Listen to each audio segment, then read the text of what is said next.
রাধে কৃষ্ণ বন্ধুরা বন্ধুরা আপনাদের সকলকে জানাই নতুন বছরের অনেক অনেক শুভেচ্ছা। নতুন বছরে আপনাদের জীবনে নিয়ে আসুক পরম আনন্দ, সুখ, শান্তি এবং সৌভাগ্য। তাই সারা বছর বন্ধুরা ভালো থাকতে, নতুন বছরে আয় উন্নতি বৃদ্ধি করতে আজকে রাতে অবশ্যই কিন্তু আপনারা এই সামান্য জিনিসটিকে বালিশের নিচে রেখে ঘুমান। কারণ আজকে রাতে যারা বন্ধুরা জিনিসটিকে সাথে নিয়ে ঘুমায় তারা সারা বছর মা লক্ষ্মীর বিশেষ কৃপা প্রাপ্ত করেন। ফলে আগের বছরের তুলনায় তাদের নতুন বছরে তাদের আয় উন্নতি অবশ্যই বৃদ্ধি পায়। এবং আজকের এই মহা রাতে যারা এই বিশেষ 3টি শব্দ বলে ঘুমায় তাদের জীবনে সকাল থেকে একটি বিশেষ চমৎকার ঘটে। নতুন বছরে তাদের ওপর গ্রহের কুপ্রভাব পড়ে না, সর্বকাজে জীবনেতে সফলতা আসে, বাধা বিঘ্ন কাটে। ফলে নতুন বছর ভগবান শ্রীকৃষ্ণ এবং মা লক্ষ্মীর কৃপায় দারুণ কাটে। তাই বন্ধুরা নতুন বছরকে সুন্দর করতে আজকের রাতে কিন্তু আপনারা এই 2টি কার্য করতে একদম ভুলবেন না। এছাড়া বন্ধুরা আজকের এই মহাযোগে বছরের প্রথম দিনে ভগবান শ্রীকৃষ্ণের বলা ভগবদ গীতার যারাই উপদেশ শ্রবণ করে বা নতুন বছরে জীবনে ধারণ করে তারাই নতুন বছরে ভগবানের কৃপায় ধনবান এবং ভাগ্যশালী হয়। এছাড়া আজকের দিনে গীতা শ্রবণ করায় মানুষের দুর্ভাগ্য কাটে, ভগবানের বিশেষ কৃপা লাভ হয়। তাই অবশ্যই বন্ধুরা আপনারা কিন্তু একটু ধৈর্য সহকারে ভিডিওটি পুরো দেখুন। বন্ধুরা আপনারা কি জীবনে সমস্যায় ভুগছেন? কিছুতেই কি জীবনে আপনারা সফলতা পাচ্ছেন না? জীবনে কি করবেন বুঝতেই পারছেন না? চারিদিক থেকে দুঃখ দরিদ্রতা কি আপনাদের ঘিরে ধরেছে?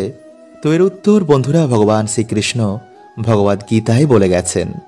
কারণ বন্ধুরা ভগবান শ্রীকৃষ্ণ এই জ্ঞান শুধু অর্জুনকেই শোনাননি, আমাদের মতন সকল অর্জুনদের মানে যারা জীবনে সমস্যায় রয়েছেন তাদের সকলকেই শুনিয়েছেন।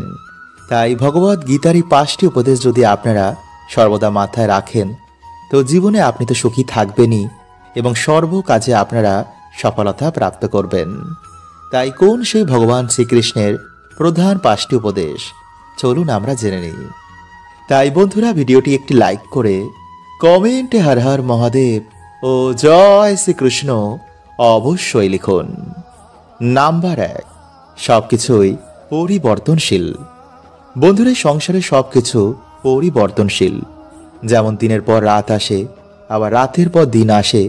যেমন শীত চলে যাওয়ার পর গরম আসে, আবার গরম চলে যাওয়ার পর বর্ষা আসে। তেমনই বন্ধুরা আমাদের জীবনেও না তো সুখ স্থায়ী আর না তো দুঃখ। তাই জীবনে সুখ আসুক বা দুঃখ আমাদের মাথায় এটা রাখা উচিত যে আজ যা আমার আছে কাল তা অন্য কারোর ছিল এবং পরশু তা আবার অন্য কারোর হয়ে যাবে।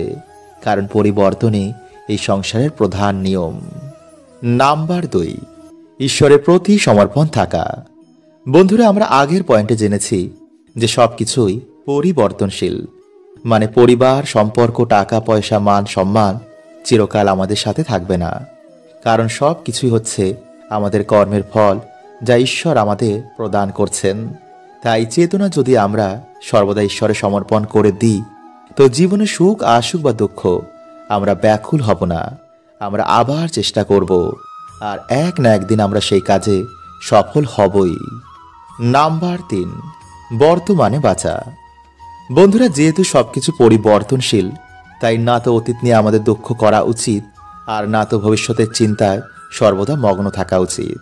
আমাদের বর্তমান সময়ই ঈশ্বরের প্রতি আস্থা রেখে সর্বদা সামনের দিকে এগিয়ে যাওয়া উচিত। কারণ যা হয়, যা কিছু হয় সর্বদা ভালোর জন্য হয়, এই বিশ্বাস রেখে আমাদের জীবনে কর্ম করে যাওয়া উচিত। কারণ যদি বর্তমান সুন্দর হয় তো ভবিষ্যৎ অটোমেটিক সুন্দর হয়ে যাবে। নাম্বার 4, কর্ম করে যাও কিন্তু ফলের চিন্তা করো না। কারণ বন্ধুরা এই সংসারে আমরা কোনো কিছু ভোগ করতে আসিনি, আমরা এই সংসারে এসেছি ঈশ্বরের প্রতিনিধি রূপে।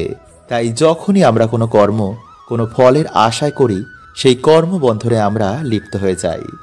আর তাই হচ্ছে বন্ধুরা আমাদের জন্ম মৃত্যু ও সুখ দুঃখের কারণ।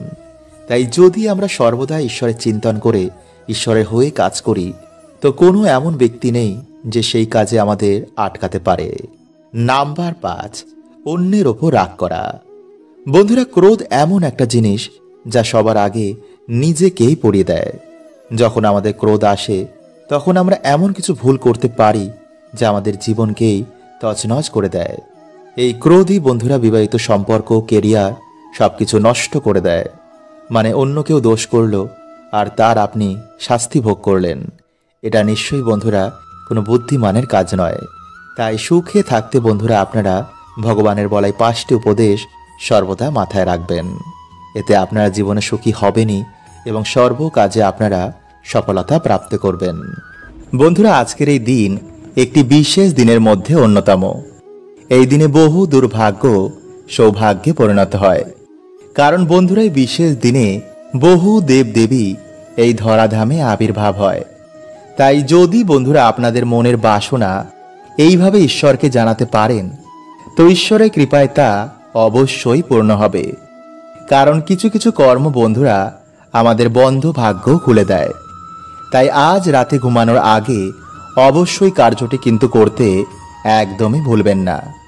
তো নমস্কার বন্ধুরা, আমি রাজু, আর আমাদের চ্যানেলে আপনাদের স্বাগত। তার আগে বন্ধুরা ভিডিওটি একটি লাইক করে কমেন্টে হর হর মহাদেব ও জয় শ্রীকৃষ্ণ অবশ্যই লিখুন। বন্ধুরা, দেখবেন যে এমন কিছু দোষ আমাদের জীবনে লেগে যায় যা অনেক পুজো পাঠ করা সত্ত্বেও তা কিছুতেই দূর হয় না। আর এর কারণ অনেক কিছুই হতে পারে, যেমন দেবতাদের অভিশাপ বা নেগেটিভিটির সমস্যা, বা কারোর অভিশাপ আপনাদের পরিবারে লেগে গেছে। বন্ধুরা, এর মধ্যে দেবতাদের অভিশাপ সহজে কিন্তু যায় না। যেমন ধরুন, প্রাচীনকালে কোনো মন্দিরে আপনাদের কোনো পূর্বজ কোনো মানসিক করেছিলেন, বা আমাদের কোনো পূর্বজের কারণে সেই মন্দিরের কোনো ক্ষতি হয়ে যায়। আর এই কর্মের ফল বন্ধুরা আমাদের পুরো পরিবারকেই কিন্তু ভোগ করতে হতে পারে। যেমন দেখবেন কোনো পরিবারে কোনো উন্নতি হয় না, পরিবারে ছাড়াছাড়ি, সারাদিন বাড়িতে ঝামেলা, সন্তান হয় না, বিয়ে হয় না, মনে হয় বাড়িতে যেন কোনো প্রাণী নেই। এর মানে বন্ধুরা দেবতাদের কৃপা আপনাদের পরিবারের ওপর নেই।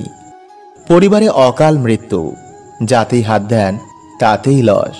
তাই বন্ধুরা, যদি আপনারা এমন কিছু ভোগ করে থাকেন, তো অবশ্যই আপনাদের এর উপাচার করা দরকার।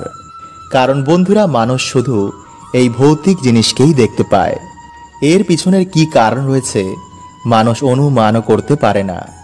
তাই প্রাচীনকালে গুরুই আমাদের মার্গদর্শন করতেন, কিন্তু বর্তমানে বেশিরভাগ মানুষের যেহেতু কোনো গুরু নেই, ফলে মানুষ ধীরে ধীরে সমস্যায় জড়িয়ে তার জীবন নরক হয়ে ওঠে। তাই বন্ধুরা আজকের এই ভিডিওতে আমরা জানব যে কিভাবে আপনি ঈশ্বরের কৃপা পেয়ে এই সমস্ত সমস্যা থেকে বাইরে বেরিয়ে আসবেন। বন্ধুরা, যেহেতু আমাদের জীবনে কোনো কর্ম দোষ লেগেছে, তাই ভক্তির সাথে আমাদের কিছু কর্ম অবশ্যই করা দরকার। যেমন দান ধর্ম। আমাদের শাস্ত্রে দানকে খুবই গুরুত্বপূর্ণ বলা হয়েছে। কারণ বন্ধুরা এই কাজ করার মাধ্যমে আপনি তাদের আশীর্বাদ প্রাপ্ত করেন। ফলে জীবন থেকে অনেক দোষ, অভিশাপ, বাধা বিপত্তি এতে নাশ হয়ে যায়। যেমন পশু পাখিকে অন্নদান, কোনো গরিবকে বিভিন্নভাবে সাহায্য করা, তা পয়সার দিক থেকেই হোক বা বিদ্যার দিক থেকে। এতে কি হবে বন্ধুরা, আপনারা তাদের আশীর্বাদ পেয়ে আপনার বিকর্মের নাশ হবে। ফলে আপনারা ঈশ্বরের কৃপা প্রাপ্ত করবেন। নাম্বার 2, সেবা। বন্ধুরা, যত মহান মহান ভক্তদের জীবনী পড়বেন, তারা ঈশ্বর নয়তো মানুষের অবশ্যই সেবা করতেন। যদি আপনি কর্মযোগ পালন করতে চান, তো মা বাবা, পশু পাখি বা বিভিন্ন মানুষের অবশ্যই সেবা করুন। আর যদি আপনি ভক্তিযোগ পালন করতে চান, তো মন প্রাণ দিয়ে শুধু ঈশ্বরের ভক্তি করুন। এত ঈশ্বরকে স্মরণ করুন যাতে ঈশ্বর আপনার প্রার্থনা শুনতে বাধ্য হয়ে যান। তো চলুন বন্ধুরা, এবার আমরা জেনে নিই যে আজ রাতে আপনারা কোন প্রক্রিয়াটি করবেন। বন্ধুরা, আজ ভগবান শ্রীকৃষ্ণের আশীর্বাদ প্রাপ্ত করার জন্য সন্ধেবেলায় আপনারা পরিষ্কার জামা কাপড় পরে তুলসী মঞ্চে ভগবান শ্রীকৃষ্ণের নামে একটি প্রদীপ অর্পণ করুন। তারপর বাড়িতে আপনারা যেমন সন্ধে দেন তেমনই সন্ধ্যা দেবেন। এরপর রাতের বেলায় আপনারা যা ভোজন করেন তা ভোজন করার পর আপনারা 3 বার হে কৃষ্ণ করুণা সিন্ধু দীন বন্ধু জগৎপথে গোপেশ গোপিকা কান্ত রাধা কান্ত নমস্তুতে। বন্ধুরা, এই মন্ত্র জপ করার পর আপনারা ধ্যানে বসে ভগবান শ্রীকৃষ্ণের বিশ্বরূপের আপনারা চিন্তন করবেন।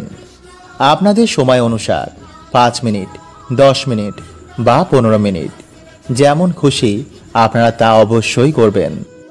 এছাড়া বন্ধুরা, আপনারা চাইলে প্রত্যেক দিন রাতে শোয়ার আগে এই প্রক্রিয়াটি করতে পারেন। ফলে কিছু দিনের মধ্যে আপনার জীবনে এক অশেষ পরিবর্তন দেখতে পাবেন। হ্যাঁ বন্ধুরা, এতটাই শক্তিশালী এই প্রক্রিয়াটি। তাই অবশ্যই কিন্তু বন্ধুরা এই প্রক্রিয়াটি করতে ভুলবেন না। বন্ধুরা, যদি পরিবারের সুখ শান্তি ফিরে পেতে চান, মায়ের অশেষ কৃপা যাতে আপনাদের পরিবারের ওপর সদয় বজায় থাকে, তো অবশ্যই বন্ধুরা আপনারা এই প্রক্রিয়াটি একটি বার করে দেখুন। কারণ যার ওপর মা লক্ষ্মীর কৃপা থাকে না, তার পড়াশুনো, কাজের জায়গা এবং প্রেম সম্বন্ধেও বিভিন্ন রকম সমস্যা দেখা দেয়। এমনকি পরিবারেও ছাড়াছাড়ি পর্যন্ত হয়ে যায়। কারণ যাতে লক্ষ্মীশ্রী থাকে না, সেই জিনিসের কখনো কিন্তু উন্নতি সম্ভব নয়। তাই আমাদের জীবনে প্রত্যেকের মা লক্ষ্মীর কৃপা প্রাপ্ত করা অনিবার্য দরকার। তাই বন্ধুরা, আজকের যেই প্রক্রিয়াটি আপনাদের জানাবো তা যদি ভক্তি ও পুরো নিষ্ঠার সাথে আপনারা পালন করতে পারেন, তো আমি আপনাদের বলছি যে আপনারা মা লক্ষ্মীর কৃপা প্রাপ্ত করবেন, এটা গ্যারেন্টি। তাহলে দেরি কেন? তো চলুন বন্ধুরা, এবার আমরা জেনে নিই সেই প্রক্রিয়াটি। বন্ধুরা, আমরা সকলেই জানি যে ভগবান বিষ্ণু হলেন এই সৃষ্টির পালনকর্তা, আর মা লক্ষ্মী হলেন তার শক্তি স্বরূপা। তাই ব্রহ্মাণ্ডে যত ডাইমেনশন আছে সব কিছু শ্রী হচ্ছেন মা লক্ষ্মী। তাই আপনারা কোনো রকম লোভ বা লালসা না করে মায়ের আশীর্বাদ প্রাপ্ত করার জন্য আপনারা এই প্রক্রিয়াটি করবেন। কারণ যার উপর মায়ের আশীর্বাদ থাকে তার 14 পুরুষের কখনো অর্থের অভাব হয় না, কোনো মনোবাসনাও তাদের অপূর্ণ থাকে না। তাই আপনারা মায়ের কৃপা প্রাপ্ত করার জন্যই এই মনোভাব নিয়ে এই প্রক্রিয়াটি করবেন। তো আমার সাথে বন্ধুরা একবার আপনারা বলুন, জয় মা লক্ষ্মী। বন্ধুরা, এই প্রক্রিয়াটি করার আগে বাড়ি থেকে অলক্ষ্মী বিদায় করা খুবই দরকার। নইলে কিন্তু মা লক্ষ্মী আপনাদের বাড়িতে কখনো প্রবেশ করবেন না। কারণ যেই বাড়িতে অলক্ষ্মী বাস করেন সেই বাড়িতে মা লক্ষ্মী কখনো প্রবেশ করেন না। তাই এর জন্য হয়তো আপনারা এত পুজো অর্চনা করার পরেও মায়ের আশীর্বাদ পাচ্ছেন না। পরিবারে যেই সমস্যা সেই সমস্যাই রয়েছে। তাই বন্ধুরা, বাড়ি থেকে অলক্ষ্মী বিদায়ের জন্য আপনাদের ঘর মোছার জলে প্রত্যেক দিন গঙ্গা জল ও কর্পূর মিশিয়ে তা দিয়ে ঘর মুছবেন। বিশেষ করে সেই জায়গায় যেই জায়গায় আলো প্রবেশ করে না। কারণ বন্ধুরা, অন্ধকার জায়গাতেই দেবী অলক্ষ্মীর বাস হয়। এমনকি প্রদীপের তলায়ও দেবী অলক্ষ্মী বাস করেন। তাই বাড়িঘর পরিষ্কার পরিচ্ছন্ন রাখার সর্বদা চেষ্টা করবেন। নোংরা এটোকাটা যেখানে সেখানে বাড়িতে ফেলে রাখবেন না। বন্ধুরা, যেমনভাবে আপনারা বাড়িতে সন্ধ্যা প্রদীপ জ্বালান, বাড়িতে সন্ধ্যা আরতি করেন, তেমনি সন্ধেবেলায় বাড়িতে পুজো অর্চনা করার সময় মা লক্ষ্মীর সামনে একটি ঘিয়ের প্রদীপ জ্বালাবেন। তারপর মায়ের সামনে উলু দিয়ে শঙ্খ বাজিয়ে মায়ের সামনে বসে হাতে লবঙ্গ, এলাচ ও একটি 1 টাকার কয়েন নিয়ে 11 বার লক্ষ্মী গায়ত্রী মন্ত্র আপনারা পাঠ করবেন। আর যদি বন্ধুরা আপনারা চান তো ওম নমো লক্ষ্মী নারায়ণায় নমো এই মন্ত্রটিও পাঠ করতে পারেন। যেই মন্ত্রটি আপনাদের ইচ্ছা সেটি আপনারা পাঠ করবেন। এরপর পারলে আপনারা লক্ষ্মী পাঁচালীও পাঠ করতে পারেন। এবং এই সব কিছু হয়ে যাওয়ার পর বন্ধুরা আপনারা সেই 3টি জিনিস মায়ের চরণে অর্পণ করে দেবেন। এরপর মায়ের সামনে হাত জোর করে আপনাদের যে মনোবাসনা রয়েছে তা মাকে বলুন। এরপর রাতে নিরামিষ আহার গ্রহণ করে আপনার বালিশের তলায় বা আপনাদের বাড়ির যে মেন আয়কর্তা তার বালিশের মধ্যে এই জিনিসগুলি রেখে দিন। কিন্তু যেন বন্ধুরা এই খবর কেউ না পায়। আর যেন বন্ধুরা এই বালিশ অন্য কেউ ব্যবহার না করে। এই জিনিসগুলো আপনারা যত দিন খুশি বালিশের মধ্যে রাখতে পারেন। এরপর আপনাদের মনোবাসনা পূর্ণ হলে বাড়িতে মা লক্ষ্মীর পুজো দিয়ে সেই জিনিসগুলো আপনারা কোনো জলাশয়ে ভাসিয়ে দেবেন। বন্ধুরা, স্বপ্ন শাস্ত্রের অনুসার স্বপ্নে মা লক্ষ্মীর দর্শন করা জীবনে সুখ শান্তি আগমনের বিশেষ সংকেত দেয়। তাই যদি আপনার স্বপ্নে সাক্ষাৎ মা লক্ষ্মী আসেন, তো ভাববেন আপনার জীবনে এবার সুখ শান্তিতে ভরে উঠবে। আপনার যে মনোবাসনা বাকি রয়েছে তা মায়ের কৃপায় পূর্ণ হবে। এছাড়াও যদি স্বপ্নে আপনি কোনো মন্দিরে গেছেন বা কোনো মন্দিরের দর্শন করেন, তো সেই রাতে বাস্তবে আপনার চেতনা সেই মন্দির ভ্রমণ করেছিল। আর এমনটা তারাই করতে পারে যার উপর কোনো দেব দেবীর আশীর্বাদ রয়েছে। নাম্বার 2, স্বপ্নে কচ্ছপ দেখা। বন্ধুরা, স্বপ্ন শাস্ত্রের অনুসার স্বপ্নে কচ্ছপ দেখা খুবই ভালো সংকেত মানা হয়। বন্ধুরা, সমুদ্র মন্থনের সময় ভগবান বিষ্ণু কচ্ছপ রূপ ধারণ করে পর্বতকে নিজের ওপর ধারণ করেছিল। তাই যদি আপনার স্বপ্নে কচ্ছপ আসে, তো ভগবান আপনার জীবনে সংকেত দিচ্ছেন যে আপনার দুঃখ কষ্ট খুব তাড়াতাড়ি দূর হবে এবং খুশির দিন খুব কাছেই রয়েছে আপনার জন্য। নাম্বার 3, কোনো খালি পাত্রের দর্শন করা। বন্ধুরা, স্বপ্ন শাস্ত্রের অনুসার যদি স্বপ্নে আপনি খালি পাত্র দেখেন, তো এটিও জীবনে খুশির আগমনের সংকেত দেয়। এছাড়া ওই খালি পাত্র ভবিষ্যতে ধন প্রাপ্তিরও সংকেত দেয়। তাই যদি আপনার মনে কোনো খালি বাসনা রয়েছে যা এখনো পূর্ণ হয়নি, তা পূর্ণ হওয়ারও এটি সংকেত দেয়। নাম্বার 4, স্বপ্নে ইঁদুর দেখা। বন্ধুরা, ভগবান শ্রী গণেশের আশীর্বাদ প্রাপ্ত হওয়ার আগে, মানে মান সম্মান যশ বৃদ্ধির আগে এমন স্বপ্ন আসে। হতে পারে প্রভু শ্রী গণেশের আশীর্বাদে আপনার জীবনের দরিদ্রতা দুঃখ সমস্যা খুব তাড়াতাড়ি দূর হবে। তাই প্রথম পূজ্য ভগবান শ্রী গণেশের কাছে নিজের মনোবাসনা জানান। নাম্বার 5, স্বপ্নে ঝাঁটা দেখা। বন্ধুরা, আমাদের হিন্দু শাস্ত্রের অনুসার ঝাঁটাকে মা লক্ষ্মীর প্রতীক মানা হয়। ঝাঁটা আমাদের বাড়ির অলক্ষ্মীকে বিদায় করে। তাই স্বপ্নে ঝাঁটা দেখার মানে জীবন থেকে আপনার এবার দুঃখ ও দরিদ্রতা দূর হবে। নাম্বার 6, গরুর গোবর দেখা বা গোবর দিয়ে ঘুঁটে তৈরি করতে দেখা। বন্ধুরা, স্বপ্ন শাস্ত্রের অনুসার এমন স্বপ্ন দেখার মানে আপনার ভবিষ্যৎ খুব তাড়াতাড়ি চমকাতে চলেছে, মানে আপনি জীবনে খুব তাড়াতাড়ি উন্নতি করবেন। তাই বন্ধুরা, মায়ের কৃপায় 6টি স্বপ্ন দেখলে ভুলেও কিন্তু কাউকে বলবেন না। হরে কৃষ্ণা। ওম নমঃ শিবায়।